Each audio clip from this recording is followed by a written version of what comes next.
Salut Insta, mais aujourd'hui, il fallait absolument que je vienne te dire, parce que le soleil, dans quelques heures, plus précisément à 15 heures, heure universelle, chacun fera sa conversion en fonction de là où il se trouve dans le monde, le soleil entre dans le signe du Sagittaire. Et le soleil dans le signe du Sagittaire est un moment magnifique de l'année, que j'aime beaucoup. Les kabbalistes appellent le mois Sagittaire le mois des miracles. Parce que Sagittaire, quelque part, entretient, si tu veux, cette idée de foi, de certitude, de confiance en la vie. Je me suis dit, je vais passer dire bonjour à tout le monde sur Insta. Et je vais également leur parler un peu du climat astrologique qui accompagne ce mois du Sagittaire pendant lequel il va se passer énormément de choses, ce qui va créer, disons, une énergie complètement différente de celle qu'on a vécue dans les dernières semaines. Parce que pour faire un peu une rétrospective, si tu veux, le début de la saison Sagittaire correspond à la fin de la saison Scorpion. Quand je parle de saison, je parle en fait du fait que le soleil est en train de parcourir ce signe. Astrologiquement, le fait que notre conscience, notre énergie vitale qu'est le soleil, soit dans un signe veut dire que nous tous, quelque part, nous sommes focalisés sur l'énergie qui est en rapport avec ce signe. La saison Scorpion est sur le point de se terminer. Le soleil est en train de parcourir les dernières minutes du dernier degré du Scorpion. Ce qui veut dire que tout le mois antérieur, nous avons baigné dans l'énergie Scorpion. Alors l'énergie Scorpion est une énergie très forte, très puissante, mais qui peut être un peu fatigante parce qu'elle est très intensément émotionnelle aussi. Et en plus, pour rajouter une couche d'intensité, pendant ce mois Scorpion 2019, nous avons eu la rétrogradation de Mercure dans le signe. Donc, la rétrogradation de Mercure est un moment où nous faisons quelque part mentalement, intellectuellement, un bilan et nous nous observons différemment. Lorsque ce bilan se passe dans un signe qui représente le pouvoir personnel et tous les mécanismes psychologiques autour de ce pouvoir personnel, nos mécanismes psychologiques. Et quand je parle de mécanismes psychologiques, je parle de peur, je parle d'envie de contrôle, tu vois, pour nous protéger. Eh bien, ça peut être un peu relou. Et c'est vrai que le mois, il a été intense de découverte, de voile. C'est typique pendant la saison Scorpion, pendant une rétrogradation de Mercure en Scorpion. C'est typique de comprendre des choses. Il y a des voiles qui se lèvent et qui nous permettent de voir des choses d'une façon plus réelle. Donc, on a fait ce travail qui nous a permis d'identifier certains de nos mécanismes, de nos blocages, de nos limitations qui nous empêche en fait de matérialiser des choses que nous voulons matérialiser dans nos vies, que nous disons non mais pourquoi mes rapports ne marchent jamais, pourquoi on termine toujours par se déchirer, moi je change de partenaire et disons que les choses ne se passent pas, pourquoi j'ai cette sensation d'échec, pourquoi j'ai l'impression que je n'avance pas dans ma vie comme je voudrais. Bon, derrière tout ça se cachent des mécanismes psychologiques qui sont en rapport avec tes peurs, avec tes croyances, etc., etc. Et le mois Scorpion est un excellent mois pour travailler tout ça, pour lever ses voiles, mais lorsque, en plus, Mercure rétrograde dans ce signe, c'est encore plus important et plus intense. Et les informations que tu reçois, qui sont très utiles, ne sont pas nécessairement super agréables.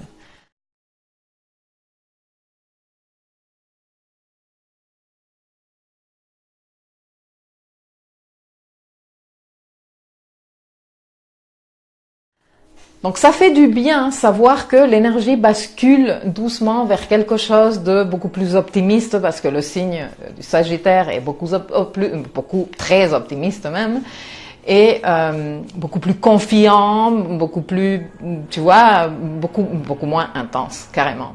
Donc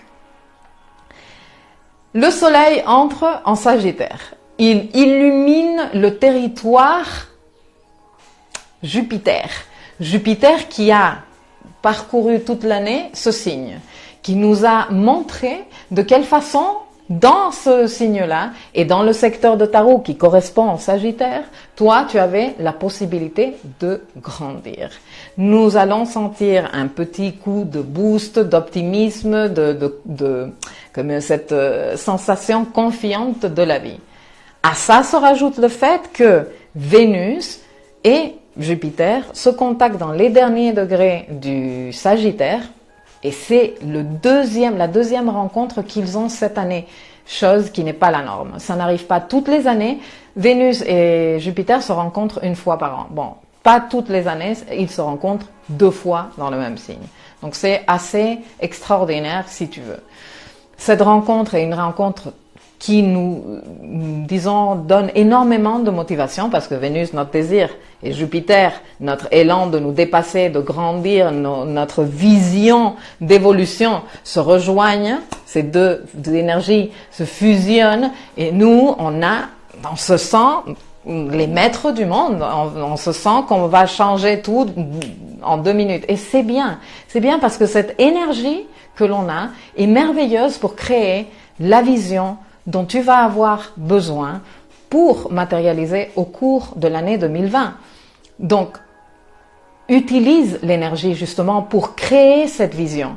Et je viens de faire un live sur Facebook où je leur disais, n'attendez pas le mois de janvier pour préparer votre année 2020. C'est maintenant entre ce moment-là où tu me vois en train de te parler, le 22 novembre, et le 22 décembre, c'est un moment excellent pour travailler, pour concevoir, pour planifier ta vision de croissance 2020. En 2020, nous avons énormément d'énergie Capricorne disponible, mais 95% de l'énergie disponible va être de type Capricorne. Et Capricorne, qu'est-ce que c'est? C'est au pouvoir de matérialisation. Au pouvoir de matérialisation, si tu fais le boulot, bien sûr. Ne pense pas que tu vas t'asseoir ici et tout va venir vers toi. Ça se passe pas comme ça chez Capricorne. Capricorne, c'est la matérialisation à travers l'effort, la discipline et la concentration. Mais disons que si toi tu es clair dans ta vision et tu sais parfaitement vers où tu vas et ce que tu veux atteindre, et tu cultives suffisamment cette vision intérieure pour ne pas te laisser découragé à la première que les choses ne se passent pas comme tu avais prévu, eh bien, tu as de très fortes chances de construire un truc suffisamment solide et stable pour qu'à la fin de l'année prochaine, tu aies quelque chose qui soit capable de tenir une 30aine d'années. Alors, qu'est-ce que tu veux? Comme je disais sur Facebook il y a quelques minutes, il est temps d'écrire ta lettre au Père Noël. Et c'est parfait pour faire ça. Ce week-end est parfait. Parce qu'en plus, regarde, dans 4 jours, donc on a l'entrée du soleil en Sagittaire. Ensuite, il y a Vénus qui fait le bisou à Jupiter. Ils se disent, j'ai un plan pour grandir. Et Vénus bascule en Capricorne. Vénus en Capricorne assume entièrement ses désirs. Il n'y a pas non, t'es trop ambitieuse, non, tu veux trop, non, c'est pas possible. Il n'y a rien de tout ça. Donc, elle va partir très clair. Et juste quand Vénus est en train de parcourir les premiers degrés du Capricorne, là, il y a la nouvelle lune en Sagittaire qui se tient. Et la nouvelle lune, qu'est-ce que c'est? La nouvelle lune, c'est un moment pour planter une intention. Une intention de quoi? De croissance. Voilà. Donc, au lieu de te dire « Non, mais attends, on va laisser passer les vacances de Noël », ça je t'en avais déjà parlé dans d'autres vidéos, pas ici sur Insta, mais voilà. Au lieu de te dire « Ouais, non, mais attends, dès qu'on a terminé les vacances de Noël, moi je me mets à planifier mon année ». Non, profite maintenant. C'est maintenant qu'il faut travailler sur cette vision que tu as d'avenir. Okay. Le mois de janvier va être de travail, travail, test, ça marche pas, voilà. Et à partir de là, pratiquement tout le reste de l'année avec quelques petites pauses. Donc, fais le boulot de, comment on dit ça, envision, comme de, tu vois, de te l'imaginer, tout énorme projet, tout projet d'ailleurs, tout ce stylo, il est né de quelqu'un qui s'est dit, Je veux faire un style, je veux faire un truc avec lequel écrire. J'ai ça. Non, mais ça n'existe pas. Non, mais c'est pas grave. Moi, je sais. Tu vois? Et il a essayé, il a fait 1, 2, 3 essais, 1000. Tu sais, l'autre jour, je lisais Walt Disney. Combien de fois il a fait des demandes, mais des centaines de fois qu'il a demandé à des banques de l'accompagner dans son projet de parc d'attractions. Et il s'est fait refouler 1000 fois. Non, on croit pas à ton projet. Non, ton projet, il est pourri. Il va pas marcher, ton projet. Et lui, il avait une vision. C'est de cette vision dont je te parlais. Il y croyait et il se disait, si je suis pas encore arrivé, c'est parce que je suis en train de prendre le chemin qui n'est pas, c'est pas l'idée qui est mauvaise. C'est pas l'idée qui est mauvaise. Quand tu as cette vision, tu sais que ton idée, elle est bien. Bon.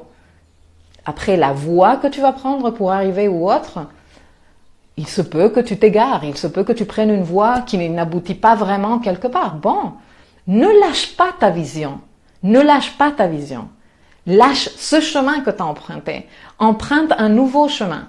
Et justement, de nouveaux chemins, parlons-en. Parce que le début de la saison Sagittaire démarre également avec plusieurs planètes en contact à Uranus. Uranus qui est notre capacité de penser différemment, d'accueillir une vision différente, une perspective différente qui change tout. Passe du temps avec toi. Concentre-toi. Projette-toi dans cet avenir. Qu'est-ce que tu voudrais manifester? Comment penses-tu que tu te sentiras lorsque tu auras manifesté ça? C'est magnifique. Sinon, au cours du mois Sagittaire, donc d'ici le 22 décembre que le Soleil entre dans le signe du Capricorne, nous allons avoir plusieurs événements importants. Je vais t'en parler plus en détail au fil des jours, mais il y a par exemple la reprise du mouvement direct de Neptune.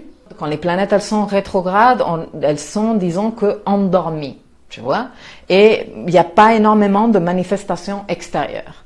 Pour nous, c'est l'opportunité de faire contact intérieurement avec l'énergie que représente la planète. Neptune, qu'est-ce qu'elle représente? Elle représente notre rêve. Elle représente ces trucs-là qui nous inspirent profondément et qui nous donnent la chair de poule tellement elles nous font vibrer. C'est pour ça que Vénus, elle kiffe Neptune. Parce que Vénus, quand elle est avec Neptune, elle est mais complètement en phase. Son désir l'inspire à elle-même. Donc, Neptune reprend le mouvement direct. Il reprend le mouvement direct le 27, le jour après la nouvelle lune. Et là, nous sommes comme prêts à dire, ok, ce rêve que j'ai, cet appel de l'âme, ce truc-là qui me donne the goosebumps, eh bien, j'ai une idée beaucoup plus claire. Ben, c'est parfait, dans tout le contexte que je te partage en ce moment. Jupiter entre en Capricorne le 2 décembre. Et là, je vais d'ailleurs, je vais faire un spécial Jupiter en Capricorne parce que c'est énorme. Jupiter, la croissance, en Capricorne, le signe de la matérialisation par excellence. Comment je te dis? Avec tout ce qu'il y a, tout ce qui se passe l'année prochaine là-bas, avec tout ce qui se passe depuis décembre 2017, avec l'arrivée de Saturne, avec Pluton là-bas, bref, au pouvoir de matérialisation dans le secteur Capricorne de Tao. Prépare ta vision. Alors normalement Jupiter, pendant les premiers temps qu'il est dans un signe, il n'est pas en mode matérialisation, tu vois, c'est comme quand tu arrives quelque part et tu dis bon, tu prends tes repères d'abord, tu vois. Bon, ça faisait 12 ans que j'étais pas par ici. Ah oui, il y a 12 ans, il n'y avait pas Saturne. Maintenant Saturne, il est là, il m'attendait. Saturne dit mais Pluton a fait son nettoyage, moi j'étais en train de réfléchir à qu'est-ce qu'on pouvait construire ici et que tu viennes pour faire grandir tout ça, eh bien c'est magnifique, c'est parfait. Bon, donc on lui laisse prendre ses repères, mais quand même, sache que au cours des prochaines semaines, c'est quelque chose qui va se passer. Il y a aussi Mercure qui entre en Sagittaire, qui sort finalement de cette longue traversée en Scorpion et qui commence un peu à s'alléger, à penser un peu plus optimistement, à prendre les choses un peu plus légèrement. Donc ça va nous faire du bien niveau dimension mentale.